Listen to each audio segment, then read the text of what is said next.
Hello everyone, welcome to arts study मेडी जी। Arts study मेडी जी में आपका बहुत बहुत स्वागत है। As you know that we have started history series of class sixth. This is the first lecture of chapter seventh, that is new questions and ideas. तो आज हम लोग सेवेंथ चैप्टर स्टार्ट कर रहे हैं क्लास सिक्स हिस्ट्री का, जो कि क्या है, न्यू क्वेश्चंस एंड आइडियाज। तो देखो, इससे पहले हम लोगों ने एक बार ब्रीफ करते हैं कि हम लोग जब स्टार्ट करे थे तो लोग क्या थे। आदि मानव थे, उनका कोई लाइफ स्टाइल नहीं था, कुछ भी नहीं था। जंगल में एक जंगली जानवर से थोड़े से डेवलप्ड थे, है ना। आगे क्या हुआ, वे लोग मतलब पहले जंगली की तरह रहते थे, धीरे धीरे सेटल्ड होने लगे। एक तरह से क्या करने लगे, खाना वाना बनाने लगे, मतलब जुगाड़ करने लगे, अच्छे से एक जगह रहने लगे। उसके बाद फिर से उन लोगों में डेवलप करें, मतलब खुद को एग्रीकल्चर के तरफ शिफ्ट होने लगे। उसके बाद जानवरों को पालतू बनाने लगे। उसके बाद हम लोग देखते हैं अचानक से एक सिविलाइजेशन पढ़ते हैं, ठीक है, जो कि क्या था, हड़प्पा सिविलाइजेशन। तो हड़प्पा सिविलाइजेशन जो था, जो काफ़ी ज़्यादा डेवलप था। आप लेक्चर देखना, अगर नहीं देखे हो तो काफ़ी ज़्यादा डेवलप था। तो मतलब इंसान क्या हुआ, धीरे धीरे डेवलप हुआ, ठीक, डेवलप हुआ। उसके बाद फिर हम लोग वैदिक देखते हैं, जिसमें फिर से क्या हुआ, हड़प्पा जो है डिक्लाइन हो गया, सब कुछ ख़त्म। तो फिर से जो वैदिक है उसमें जो आर्यंस के बारे में है, तो आर्यंस जो है या तो बाहर से आए हुए थे, आ करके इंडिया में, इंडियन सब कॉन्टिनेंट में बस गए, या कुछ लोग बोलते हैं कि यहीं के थे। कोई जानता नहीं है, एग्जैक्ट इन्फॉर्मेशन उसके बारे में है नहीं कि वे लोग थे कहाँ के। लेकिन ज़्यादातर बोलते हैं कि वे लोग सेंट्रल एशिया से आए थे, मतलब दूसरे देश से आकर के इंडिया में बस गए और वहीं लोग बाद में कंटिन्यू होते चले गए। तो अब क्या हुआ कि अब जो लोग आए तो वो लोग सेटल हुए। तो उसके बाद हम लोग देखते हैं कि महाजनपद बनता है। पहले क्या था, एक छोटा सा कबीला हुआ करता था, 10 लोगों का ग्रुप, फिर उनसे बड़ा, तो ऐसे करते करते महाजनपद बना। ये भी पिछले लेक्चर चैप्टर्स में हम लोगों ने डिस्कस कराया, अगर नहीं देखा तो उसको देख लो आप। उसके बाद अब जब लोग थोड़े समझदार होने लगे तो उनके दिमाग में तरह तरह का आइडिया आने लगा, नए नए क्वेश्चंस आने लगे लाइफ को लेकर के, कि ज़िंदगी क्या है, मतलब ये जो सब कुछ चल रहा है पृथ्वी पे, जो भी लोग हैं, मतलब तरह तरह के क्वेश्चंस आते हैं, ठीक है। आपके भी दिमाग में अभी भी क्वेश्चंस आता है, लेकिन वो सब क्वेश्चन नहीं आता है जो उस टाइम के लोगों में। क्यों? क्योंकि आपको बहुत सारा चीज़ पहले से ही पता है, ठीक है। मतलब ये आप अगल बगल में उसका सॉल्यूशन मिल चुका है। लेकिन उस टाइम जो है नए नए क्वेश्चंस और आइडियाज़ आने लगे, जो कि उस टाइम नहीं था। ऑब्वियस सी बात है। अब अभी अभी भी ऐसे ऐसे रिसर्च जारी है, लोग ऐसे ऐसे सोचते हैं कि जो पॉसिबल नहीं है, तो ठीक है, तो उसका खोज करते हैं, रिसर्च करते हैं। तो उस टाइम भी वैसा स्टार्ट हो गया। अब ये सब कैसे हुआ, कौन किया, ठीक है। तो इसमें रिलीजियस मामले को हम लोग मतलब डील करेंगे, ठीक है। धर्म के मामला मतलब क्यों हुआ, ठीक है, तो उसको देखते हैं हम लोग आगे। तो चलिए कंटिन्यू करते हैं। लेक्चर का पीडीएफ आपको टेलीग्राम पे मिल जाएगा, जिसका लिंक डिस्क्रिप्शन में मिल जाएगा, ठीक है। और डिस्क्रिप्शन में आपको हिस्ट्री सीरीज का प्लेलिस्ट भी मिल जाएगा, वहाँ से आप पूरे प्लेलिस्ट को चेक कर सकते हो, ठीक है। अब हम लोग देखते हैं the story of Buddha, Buddha का स्टोरी, ठीक है। सबसे फेवरेट आपका, मेरा और यूपीएससी का भी, ठीक है। आप अभी बच्चे हो तो अभी तो आएगा ही सवाल इससे, लेकिन यूपीएससी तक भी हर साल एक सवाल तो जरूर रहता है बुद्धा से। तो देखते हैं बुद्धा के बारे में। Siddhartha, also known as Gautama, the founder of Buddhism, was born about 2500 years ago. तो जो सिद्धार्थ है, यानी कि गौतम बुद्ध हैं, भगवान बुद्ध बोलो, गौतम बुद्ध बोलो, तो उनका बचपन का नाम रहता है सिद्धार्थ, जो कि बुद्धिज्म के फाउंडर है। बुद्धिज्म एक तरह से क्या है, रिलीजन है। तो उसके फाउंडर हैं कौन, सिद्धार्थ, जिनका जन्म कब हुआ था, तो अभी से 2500 साल पहले। This was a time of rapid change in the lifes of the people. तो यह कौन सा समय था, वो जो पीरियड जब उनका जन्म हुआ था, तो वो एक रैपिड चेंज का पीरियड था। जैसे आप एग्जाम्पल में देखो कि 2G आया तो 15 साल तक, 10-15 साल तक 2G चला। लेकिन 3G आया, उसके तुरंत बाद 5 साल के अंदर में 4G आ गया। अब देखो, तीन तीन साल हुआ 4G को आए हुए मुश्किल से। अब 3 साल में ही 5G आने वाला है, साल भर में लॉन्च हो जाएगा मे बी। उसके बाद अगला हो सकता है 2 साल या 3 साल में 6G आ जाए। तो ये अभी जो 3G के बाद का पीरियड है, इसको क्या बोलेंगे, रैपिड चेंज, ठीक है। उसके पहले भी 2G से 3G में आने में हम लोगों को 10 से 15 साल लग गए, यानी कि वो क्या था, एक स्लोअर चेंज था। और उसके बाद क्या हो रहा है, एक रैपिड चेंज है। उसके कंपैरिजन में क्या है, तेज़ी से बदलाव हो रहा है। तो ये जो पीरियड था, जिस पीरियड में गौतम बुद्धा का जन्म हुआ था, ये जो महाजनपद का काल था, ठीक है, बड़े बड़े साम्राज्य बनने लगे, तो ये एक रैपिड चेंज, मतलब काफ़ी तेज़ी से समाज में, सब कुछ में, इकोनॉमी में, पॉलिटिक्स में, सब कुछ में तेज़ी से बदलाव हो रहा था। As you saw in chapter 6 some kings in Mahajanapadas were growing more powerful. पिछले चैप्टर में देखे थे कि क्या होने लगा, धीरे धीरे काफ़ी पावरफुल होने लगे। मगध और वज्जी का एग्जाम्पल भी हम लोगों ने देखा था। न्यू सिटीज़ वेयर डेवलपिंग, नए नए टाउन जो है, सिटीज़ जो है डेवलप करने लगे। And life was changing in the villages as well. अब जो गांव में लोग रहते थे उनका भी लाइफ स्टाइल, लाइफ जो था क्या होने लगा, काफ़ी चेंज होने लगा। अब चेंज किस वजह से होने लगा, पिछले चैप्टर में हम लोगों ने देखा था क्या, तो आयरन हो गया। तो आयरन से क्या होने लगा, टूल्स बढ़ने लगा। एग्रीकल्चर में उससे क्या होने लगा, चेंज आने लगा। टैक्सेशन आ गया जिससे इकोनॉमी देश का अच्छा, अब इकोनॉमी अच्छा होगा तो रोड्स वगैरह सब कुछ मतलब लोगों का फिर से बेनिफिट में ही ना जाता है वो पैसा। तो वैसे ही मतलब लोगों का क्या होने लगा, एक तरह से लाइफ स्टाइल चेंज होने लगा। अब देखते हैं नेक्स्ट पॉइंट है, many thinkers were trying to understand this changes in society. अब बहुत सारे थिंकर्स थे, जो थिंकर्स मतलब जो सोचने वाले लोग होते हैं, किसी चीज़ पे काफ़ी ज़्यादा मतलब सोच विचार, एक तरह से रिसर्च करते हैं। तो वो लोग इस चेंज को नोटिस कर रहे थे, जो सोसाइटी में जो चेंज हो रहा था इसको समझने का कोशिश कर रहे थे। ये सब क्या है, क्यों हो रहा है, इसके पीछे क्या क्या लॉजिक है, इसका क्या बेनिफिट है, क्या मतलब नुकसान है, ये सब मतलब वो डिस्कस खुद में ही दिमाग में ही कर रहे थे। They also wanted to try and find out the true meaning of life. और ये जो है सबसे इम्पोर्टेंट पॉइंट है कि उनके अंदर जो है ये जानने का इच्छा हुआ कि ये जो लाइफ है, ये सब हो रहा है, ये सब क्यों हो रहा है, आखिर लाइफ है क्या, क्यों है, कैसे है, ये सब मतलब एक तरह से आध्यात्मिक बात मतलब उनके दिमाग में सूझने लगा। The Buddha belong to a small gana known as the Sakya gana and was a क्षत्रिय। तो जो बुद्धा थे वो किस जन के थे, किस एक तरह से जो जन था, जन से जनपद बना, तो वो साक्या नाम के एक छोटे से जन से बिलोंग करते थे, ठीक है, और वो क्षत्रिय थे। When he was a young man, he left the comforts of his home in search of knowledge। तो बुद्धा जो था, तो क्या हुआ, ये लंबा स्टोरी है, आपको उतना नहीं जानना है, जितना जानना है उतना जानो, क्लास 6 में ही हो। तो बुद्धा क्या होता है कि कुछ रास्ते में कुछ लोगों को, बीमार लोगों को देखते हैं, एक डेड बॉडी को देखते हैं, तो धीरे धीरे वो परेशान हो जाते हैं। हुआ ये रहता है कि बचपन में ही आकाशवाणी हुआ रहता है, मतलब आवाज़ आता है कि आपका जो बेटा है या तो बड़ा राजा बनेगा या बहुत बड़ा सन्यासी बनेगा। अब किसी का भी फादर नहीं चाहेगा कि उसका बेटा, वो अगर राजा है या जो भी है, तो वो नहीं चाहेगा कि उसका बेटा बाद में क्या बने, सन्यासी बने। तो वो क्या करते हैं कि बुद्धा को घर में रख देते हैं। अब बुद्धा को जो है बाहरी जीवन के बारे में कुछ पता नहीं होता है। कम उम्र में ही उनका शादी कर दिया जाता है, एक काफ़ी खूबसूरत जो है दूसरे टेरिटरी की रहती है, उनसे शादी कर दिया जाता है, ठीक है। उनका बच्चा भी होता है जिसका नाम रहता है राहुल, ठीक। उसके बाद अचानक से एक दिन वो तीन चार मतलब एक बीमार लोगों को, एक डेड बॉडी को, एक गरीब को ऐसे देख लेते हैं। तो उनको लगता है ये सब क्या है, क्यों है, ठीक है। तो उसके बाद वो क्या होता है, काफ़ी विचलित हो जाते हैं, उनके दिमाग में तरह तरह का सवाल आने लगता है। तो वो क्या होता है, अपना घर छोड़ के भाग जाते हैं। इस सब सवालों का मतलब आंसर लेने के लिए, जानकारी प्राप्त करने के लिए ये है क्या, तो अपना पूरा जो है सुख सुविधा यानी कि कंफर्ट जो है, अच्छा खासा लाइफ छोड़ करके क्या हो जाता है, नॉलेज के सर्च में घर से बाहर निकल जाते हैं।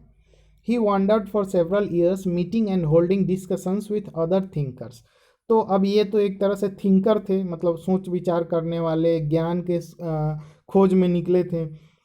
तो ये काफ़ी जो है थिंकर्स और जो अच्छे अच्छे विद्वान लोग थे उनसे मिले, उनसे मतलब मीटिंग वगैरह किए, एक तरह से जानने का कोशिश किए। लेकिन इनको क्या होता है, सेटिस्फेक्शन नहीं मिलता, उन लोगों के आंसर से जो है ये सेटिस्फाइड नहीं हो पाते। तो he finally decided to find his own path to realization and meditated for days on end under a peepal tree at Bodh Gaya in Bihar where he attained enlightenment.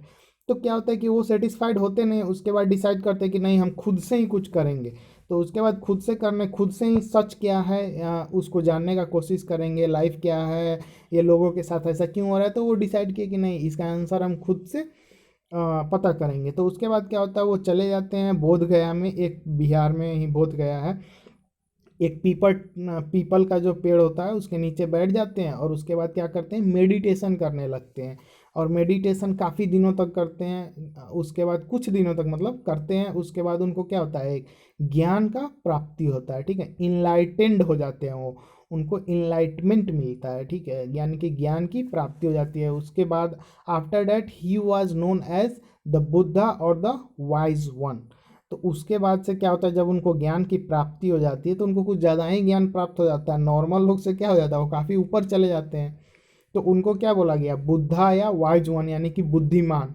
Buddha जो है वो बुद्धिमान वर्ड से ही डिराइव किया गया वर्ड है, वाइज वन। ठीक है, तो उसका मतलब है उनके पास काफ़ी ज़्यादा नॉलेज हो जाता है। He then went to Sarnath near Varanasi where he taught for the first time.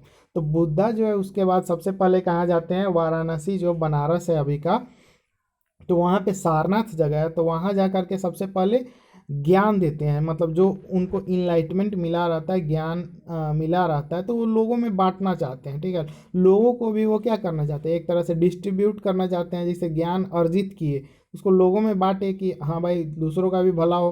तो सबसे पहले जाते हैं सारनाथ और वहाँ पे ज्ञान देते हैं। तो एक क्वेश्चन बनता है कि बुद्धा को इनलाइटमेंट कहाँ मिला था, तो बोध गया में पीपल ट्री के नीचे। दूसरा क्वेश्चन बनता है कि सबसे पहले उन्होंने ज्ञान कहाँ दिया था, तो सारनाथ जो कि वाराणसी के नियर है। He spent the rest of his life travelling on foot going from place to place teaching people till he passed away at Kushinara. तो उसके बाद क्या होता है, अपना पूरा ज़िंदगी वो ज्ञान बांटने में ही निकाल देते हैं। एक जगह से दूसरी जगह ट्रेवल कर करके लोगों को क्या करते हैं, शिक्षा देते हैं। अपना जो बुद्धिज़्म है उसका प्रभाव को बढ़ाते हैं, लोगों को इन्फ्लुएंस करते हैं, अच्छा अच्छा जो भी ज्ञान है वो देते हैं।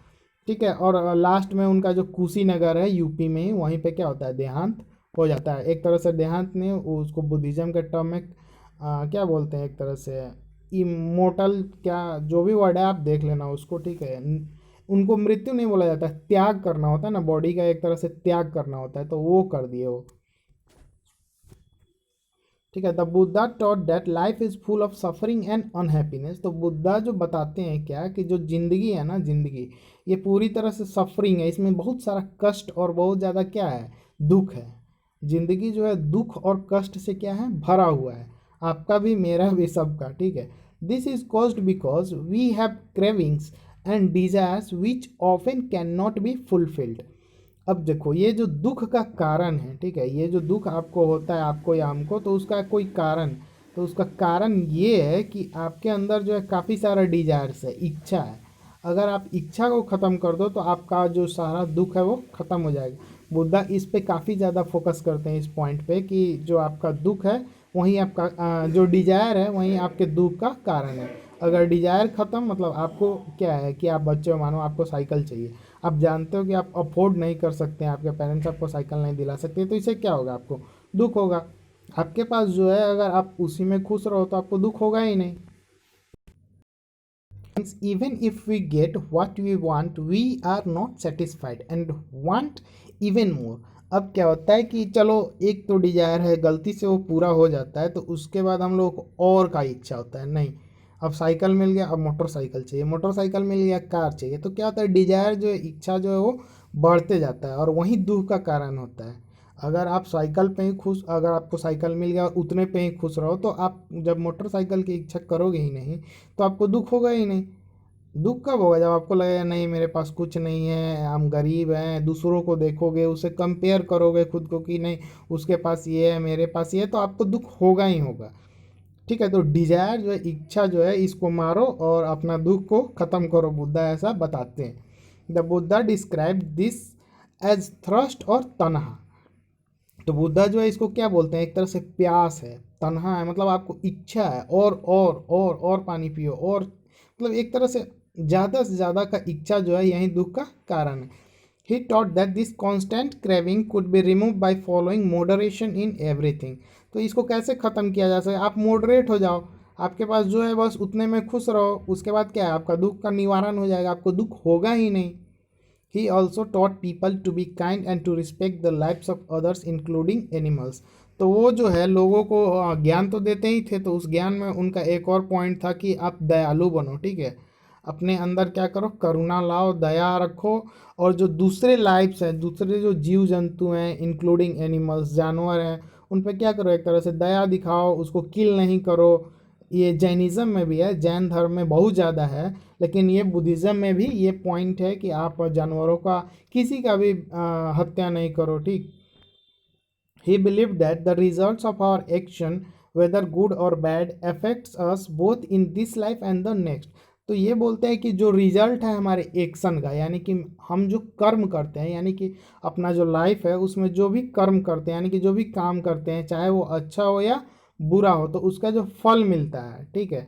जैसे बोलता है ना लोग, कहावत एक तरह से कि जो करोगे वहीं भरोगे, ठीक है। तो जैसी करनी वैसी भरनी, तो इसको बुद्धा अपने ज्ञान में बताते हैं कि आप जैसा करोगे उसका फल जो है, अच्छा करोगे तो अच्छा फल, बुरा करोगे तो बुरा फल। आइदर इन दिस लाइफ, यानी कि इस लाइफ में, अगर इस लाइफ में नहीं मिला, बच गए गलती से, तो अगले लाइफ में भी मिलेगा, ठीक है। तो बुद्धा का ये कहना है। The Buddha taught in the language of the ordinary people prakrit so that everybody could understand his message। तो बुद्धा जो है प्रकृत भाषा में क्या करते थे, अपना ज्ञान देते थे। अब आप जो कि क्या हो, जो नॉर्मल लोग हैं, जो कॉमन लोग हैं, वो समझ सकें। अब अभी क्या है, अभी एक हिंदी जो है एक तरह से इंडिया में सब लोग लगभग लगभग समझ जाते हैं। साउथ का अगर छोड़ दिया जाए, साउथ में कुछ लोग हैं जो नहीं समझ पाते हैं, तो बाकी लगभग लोग समझ। तो अगर कोई जैसे मोदी जी हैं, तो हिंदी में क्या करते हैं, भाषण देते हैं, तो अधिक लोगों तक वो पहुंच सकेगा, अधिक लोग उसको समझ सकेंगे, इंटरप्रेट कर सकेंगे। तो बुद्धा उस टाइम का जो लैंग्वेज था, यानी कि अभी से 2500 साल पहले, तो उस टाइम क्या था, प्रकृत कॉमन लोगों का लैंग्वेज था। और संस्कृत एजुकेटेड या लर्नेड मैन, जो विद्वान लोग थे, जो काफ़ी पढ़े लिखे थे, सिर्फ उन्हीं को संस्कृत समझ में आता था। जो कॉमन लोग था, जो अनपढ़ लोग थे, उनको प्रकृत समझ में आता था। बुद्धा क्या किए, इतने ज्ञानी होने के बावजूद भी वो संस्कृत में ना जा करके प्रकृत में क्या किए, लोगों को ज्ञान देना शुरू करे। अब ब्राह्मण जो हिंदुइज्म था उस टाइम, जो यानी कि जो ब्राह्मण लोग थे, वो उस टाइम ज़्यादातर वेद वगैरह जो भी मंत्रोच्चारण सब संस्कृत में करते थे, जो कि लोगों को पसंद भी नहीं आता था। बहुत सारे लोगों को क्या है, कुछ समझ में नहीं आ रहा है पंडित जी बता क्या रहे हैं। तो बुद्धिज़्म का एक तरह से ये जो लैंग्वेज का जो एक तरह से स्ट्रैटी था, तो इससे क्या हुआ, बुद्धिज़्म काफ़ी लोगों तक फैला, लोगों तक उनका बात क्या हुआ, पहुंचा। एक तरह से ये लैंग्वेज वाला जो बुद्धिज़्म के स्प्रेड में एक तरह से पिलर का काम किया। He also encouraged people to think for them self rather than to simply accept what he said. और जो इतना सब कुछ ज्ञान देने के बाद जब वो भाषण दे देते थे, तो वो बताते थे लोगों को, जब ज्ञान देने के बाद वो बोलते थे कि आप खुद से सोचो, खुद एनालाइज करो। हम आपको पढ़ा रहे हैं, जो भी लेक्चर में बोल रहे हैं, तो आप खुद एनालाइज करो ना, रिलेट करो, इसको पिछले चैप्टर से रिलेट करो, आगे आने वाले चैप्टर से रिलेट करो, बुक से रिलेट करो कि क्या मतलब, क्या पॉइंट है, ठीक है। ज़रूरी नहीं है, हम भगवान नहीं है कि जो बोल दिए वो सही हो गया, गलती हमसे भी हो सकता है। तो आपका काम गलती निकालना नहीं है, बल्कि आप रिलेट करो, आप उस पर थोड़ा बहुत रिसर्च करो। रिसर्च मतलब पीएचडी नहीं है, आप उस पर मतलब थोड़ा स्टडी करोगे तो आपको पता चल जाएगा क्या सही क्या गलत, किस पॉइंट ऑफ व्यू से आपको सोचना है, वो सब पता चल जाएगा। तो ऐसे ही हम बोलते थे कि आपको जो बोलते हैं उसको मानना नहीं है, बल्कि उस पर थोड़ा सा क्या करना है, थिंक करना है। Let us see how he did this. तो इसका एक एग्जांपल देखते हैं हम लोग कि वो कैसे मतलब बोले। इससे पहले हम लोग ये एक स्तूप देखते हैं। ये क्या है, बौद्ध स्तूप है। तो this the stupa at Sarnath, ये कहाँ का स्तूप है, तो सारनाथ का है। This building known as stupa was built to mark the place where the Buddha first taught his message. तो यहाँ पे क्या हुआ, ये वही सारनाथ है जहाँ पे पहली बार गौतम बुद्ध अपना ज्ञान दिए थे। इसके बारे में चैप्टर 12 में हम लोग डिस्कस करेंगे। द स्टोरी ऑफ कीसा गौतमी, एक कीसा गौतमी का एक कहानी है, ठीक है। इसको हम लोग थोड़ा सा देखते हैं। Here is a famous story about Buddha, ये बुद्धा के बारे में एक फेमस सा स्टोरी है। Once there was a woman named Kisa Gotami whose son had died. अब एक कीसा गौतमी नाम की औरत रहती है जिसका बच्चा क्या होता है, मर जाता है। She was so sad that she roamed through the streets of city carrying the child with her, asking for help to bring him back to life। अब क्या होता है, उसका बच्चा मरता है तो वो पागल जैसा हो जाती है। पूरा जो शहर है उधर, इधर से उधर उसको मतलब डेड बॉडी को लेकर के घूमते रहती है, सबको बोलती है कि इसको जिंदा कर दो, जिंदा कर दो। कॉमन सा बात है, किसी के भी साथ होता है। तो वो कुछ ज़्यादा ही ओवर रिएक्ट कर रही थी, ठीक है, एक तरह से। तो सबको बोल रही थी नहीं इसको जिंदा कर दो, जिंदा कर दो। तो एक दयालु व्यक्ति जो है उसको बताता है कि इसको क्या करो, बुद्धा के पास लेकर के जाओ। अ काइंड मैन टूक हर टू बुद्धा, उसको लेकर के मतलब एक दयालु व्यक्ति उस औरत को उसके बच्चे के साथ लेकर के कहाँ जाता है, बुद्धा के पास जाता है। द बुद्धा सेड, बुद्धा क्या बोलते हैं, bring me a handful of mustard seeds and I will bring your child back to life. तो बुद्धा बोलते हैं हमको एक मुट्ठी जो है, ठीक है, एक मुट्ठी क्या करो आप, ये ला करके दो, सरसों होता है ना, सरसों। तो आप सरसों ला करके दो और हम आपके बच्चों को क्या कर देंगे, बच्चा को मतलब जिंदा कर देंगे। अब वो खुश हो जाती है। Kisa Gotami was overjoyed and started off at once but the Buddha gently stopped her and added. अब जैसे वो खुशी के मारे वहाँ से जाती है कि हाँ एक मुट्ठी तो बस सरसों लेकर के आना है, मेरा बच्चा जिंदा हो जाएगा, तो जब जाने लगती है तो बुड्ढा उसमें टर्म्स एंड कंडीशन लगा देते हैं। ठीक है, आजकल के एड्स में आप सुनते हो लास्ट में क्या रहता है, टर्म्स एंड कंडीशंस रहता है, वैसे ही बुड्ढा क्या करते हैं, जोक्स अपार्ट, उस टाइम क्या करते हैं, टर्म्स एंड कंडीशन लगा देते हैं उसमें। तो टर्म्स एंड कंडीशन क्या होता है, the seeds must come from the house of a family where nobody has died. अब बुद्धा उसको बोलते हैं कि आप ऐसे घर से एक मुट्ठी सरसों लेकर के आओ जिस घर में किसी का मृत्यु आज तक नहीं हुआ हो, जिस घर में कोई मरा ही नहीं हुआ आज तक।